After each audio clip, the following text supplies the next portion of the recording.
Pendant que nous pensions que les élections se tiendraient au mois d'août, nous avons été surpris d'apprendre que la date de l'élection était désormais fixée au 12, ce qui a forcément perturbé l'organisation des différents états-majors politiques des candidats à l'élection présidentielle. Et chacun devrait assumer. Vous me direz pourquoi s'être engagé, sachant que les choses étaient faites dans la précipitation. Oui, il fallait s'engager. Vous devez être présent à une bataille et puis tirer les leçons après.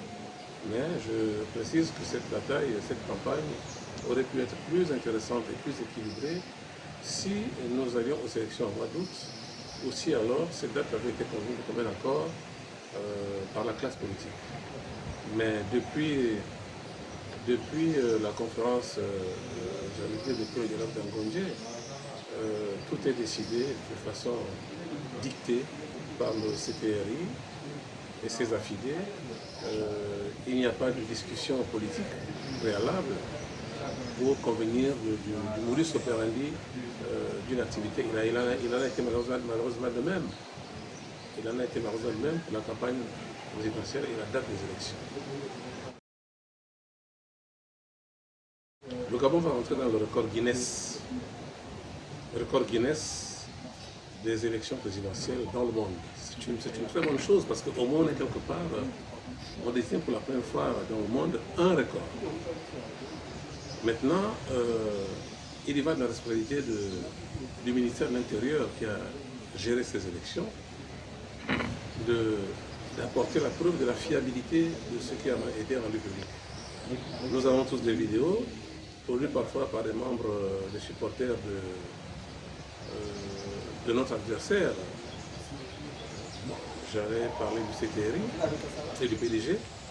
Nous avons des vidéos qui viennent d'un peu de partout, où même les compatriotes, membres de la campagne du candidat de la majorité, ont menacé de ne pas voter, se sont plaints le soir même de la clôture de la campagne. Alors on ne peut pas comprendre que dans les localités, je ne vais pas les citer ici, où ces gens se sont plaints, que des records soient montés sans même dépasser le modèle soviétique. Parce que vraiment, je ne peux pas comprendre que tous ces gens-là aient voté, comme le ministère de l'Intérieur l'a précisé. Mais il reste un responsable du ministère de l'Intérieur. Vous savez, l'histoire finit par nous rattraper. Nous avons connu dans ce pays des ministres qui ont proclamé le résultat pendant le dépouillement.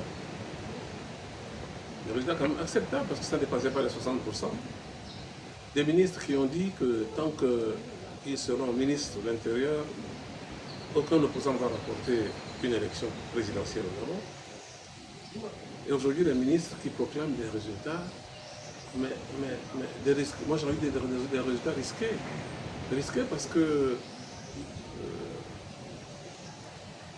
même l'élection référendaire pour laquelle il fallait choisir, pas un individu, mais voter oui ou non, n'a pas eu un retour aussi flagrant. Nous prenons acte. Je disais tantôt que le Gabon rentre dans le record Guinness des élections, de la participation aux élections, du taux de participation aux élections, c'est une bonne chose. Vous conviendrez comme moi que le ministre de l'Intérieur qui a annoncé la proclamation des résultats pour 13 h l'a fait presque à 17 h. Ça pose un autre problème. Qu'est-ce qui s'est passé? Qu'est-ce qui s'est passé pendant ce laps de temps? Alors moi je pense que, comme l'a dit l'ex-candidat de la plateforme Ensemble pour le Gabon dans sa déclaration de presse, nous prenons acte et nous observons. Les Gabonais ont fait un choix dans la majorité, nonobstant les 20 000 et plus qui ont voté contre la poursuite du mode de vie actuel. Nous allons prendre acte et nous allons faire de l'opposition sans brutaliser, sans attaquer qui que ce soit. Mais il faudrait que les Gabonais se rappellent que ce 12 avril 2025 est une date record, tant pour le taux de participation que pour le pourcentage qu'ils ont accordé à l'élu. bien sûr sous réserve de la confirmation de résultat par la Cour constitutionnelle, c'est que nous surprendrait d'ailleurs. Le contraire nous surprendrait.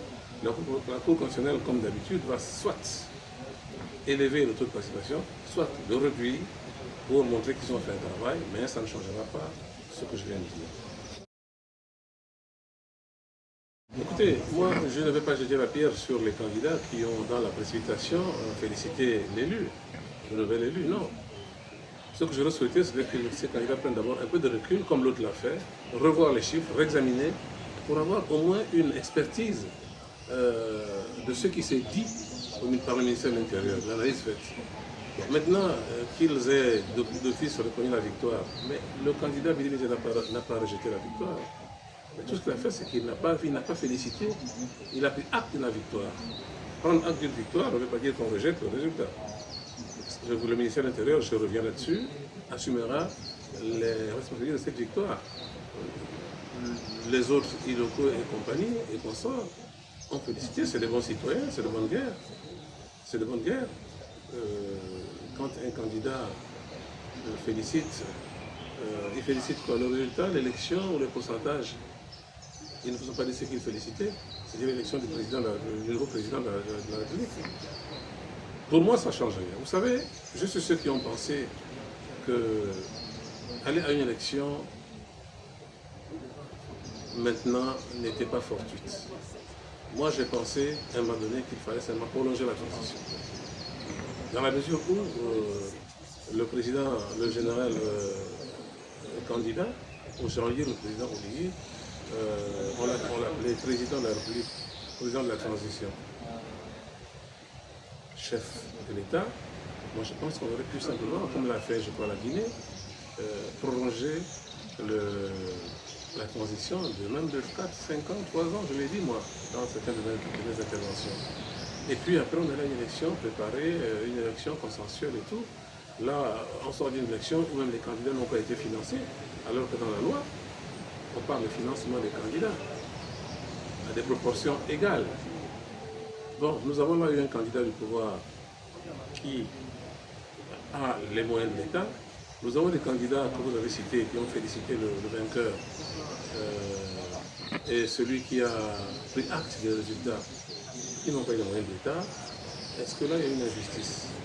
Ce sont des petites choses qui peuvent décrédibiliser, discréditer une élection, même si ça ne peut rien changer.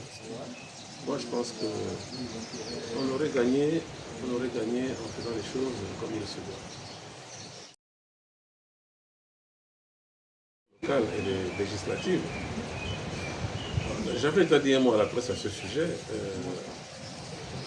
C'est dommage que nous ayons eu un chef d'État qui soit élu et que de toute façon les résultats provisoires ne vont pas changer, ils vont être déjà définitifs, et qui va travailler avec une assemblée et un parlement, avec un parlement et des personnalités du Conseil constitutionnel qui soient des personnalités nommées par lui. Voilà. Là encore, c'est un jeu d'échecs qui ne semble pas bien marcher parce que moi j'avais pensé qu'on devait faire les choses à l'envers. Commencer par la base, les locales, montées par les législatives, ensuite la présidentielle. On donnerait aujourd'hui un président élu qui aurait des institutions élues et puis on mettait faire la transition. Alors là, ça nous renvoie aux dispositions qui ont déjà été prises, hein, parce que tout ça s'inscrit dans la charte, c'est inscrit aussi dans la Constitution. Le président va gérer avec le pays, et la charte, à cause du fait que vous avez encore des personnalités, des parlementaires qui sont nommés, qu'ils soient de l'Assemblée du Sénat ou du Conseil économique, qui sont nommés, et lui, il a été élu par le peuple gabonais, qui a accordé une majorité excessive, abusive. Mais là, monsieur le président qui a été élu va avoir comme bras séculier pour faire fonctionner l'institution des gens qu'il a nommés. Là, c'est un peu gênant. C'est un peu gênant. Maintenant, pour répondre à votre question, je crois que le président de la plateforme l'a dit, nous observons, en espérant que nous serons 1 mois, 2 mois avant la date des élections locales et législatives, parce que c'est la même chose. Si nous avons ces dates 1 mois, 2 mois avant, je pense que nous prendrons disposition pour aller à ces élections avec assurance. Mais si Mais si nous apprenons 2 semaines avant, comme ce fait pour les présidentielles, la date des élections, j'allais dire 1 mois avant ou 2 mois avant, ce serait trop juste. Qu'est-ce que ça coûte au ministère de l'Intérieur de dire aujourd'hui, l'élection présidentielle est terminée, les élections locales auront lieu à telle date et les législatives à telle autre date. Ça ne coûte rien. Mais là encore, c'est un petit jeu de dupes. C'est quand les autres seront prêts qu'ils vont communiquer les dates aux autres compatriotes. Nous avons un seul Gabon à gérer. L'élection présidentielle est terminée. Nous allons faire de l'opposition, soit dans les partis politiques, soit dans les associations, soit dans les plateformes. Pas des oppositions irresponsables, mais l'opposition qui observe et qui fait la police de suivi des promesses faites par le nouveau président de la République élu. Nous allons observer, nous allons écouter, et chaque fois qu'il va sortir de son itinéraire, on va rappeler au Gabonais que là, ce n'est pas ce qu'il nous a dit. C'est une opposition constructive. Nous ne sommes pas là pour faire la guerre à qui que ce soit. On n'a pas les moyens pour le faire. Et puis, nous ne sommes pas des ennemis, nous sommes des adversaires politiques. Donc, je crois qu'il faudrait que les Gabonais reviennent à de meilleurs sentiments en participant et en prenant part aux joutes à venir, qui sont les élections locales et les législatives, avec la foi. Vous êtes en train de dire... Là, on vient de franchir une étape, c'est une élection présidentielle, pour la première fois dans l'histoire du Gabon, qui était pour calendrier public, dont le calendrier public à 24, tout sinon moins de 24 heures, parce qu'on a voté dimanche jusqu'à 18h, samedi jusqu'à 18h, on a eu un résultat, c'était annoncé pour dimanche à 15h, avant 18h, et ils ont été rendus public à 17h. Écoutez, pour la première fois au Gabon, on a tenté une expérience. Nous espérons que pour les élections à venir, c'est-à-dire les élections locales et législatives, nous aurons les résultats dans le même délai et que le meilleur gagne. Merci. Je vous en prie.